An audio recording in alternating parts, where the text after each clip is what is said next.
ఆంధ్ర తెలంగాణలో తక్కువ ఫీజులతో high quality results ఇస్తున్న ఏకైక సంస్థ తిరుమల్ ఐఏఎస్ ఇన్స్టిట్యూట్. అతను ఓ రైతు ఓ బస్తా పట్టుకుని కోనసీమ జిల్లాలోని పుణ్యక్షేత్రం ద్రాక్షారామ శ్రీ మాణిక్యాంబ సమేత శ్రీ భీమేశ్వర స్వామివారి ఆలయానికొచ్చారు. మొదట అందరూ సాధారణ భక్తుల్లానే చూశారు.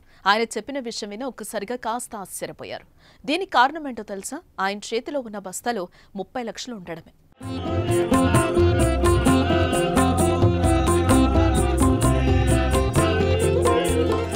నెలపర్తిపాడు గ్రామానికి చెందిన అనసూరి మహాలక్ష్మి అనే భక్తుడు బస్తాలో నోట్ల కట్టలను దేవాలయానికి తీసుకొచ్చాడు. ఆలయ ఈవోని కలిసి విషయం చెప్పాడు. అనంతరం శ్రీ అమ్మవారిని దర్శించుకుని బస్తాలో నోట్ల కట్టలను తీసి స్వయంగా హుండీలో వేశారు.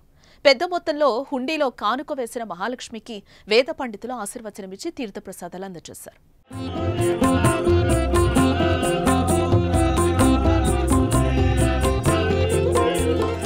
రైతు మహాలక్ష్మి మాట్లాడుతూ తాను 20 ఎకరాల వ్యవసాయం చేస్తూ ఉంటానని, ఎప్పటినుంచో భీమేశ్వరుడికి భారీ కానుక ఇవ్వాలనే సంకల్పంతో ఉన్నానని చెప్పాడు. ఈ మేరకు 30 లక్షలు తెచ్చి హుండీలో వేసినట్టుగా వివరించాడు. ఇటీవల గ్రామ రామాలయానికి 50 సెంట్ల స్థలం, గ్రామదేవత ఆలయానికి లక్షను లక్ష్మయ్య వితరణగా ఇచ్చారు.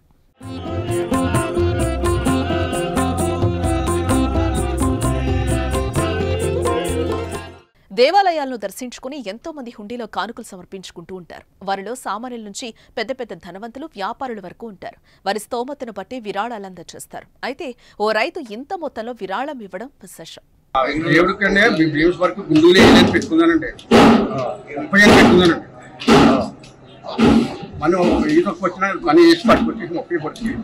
మొత్తం ఎంతండి? మీరు వేసిన హుండీలో వేసిన అమౌంట్ ఎంత అండి? ఎంత వేసారండి హుండీలో? 30 లక్షలు. 1 రూపాయి తక్కువ లేకుండా 30 లక్షలు వేసారు.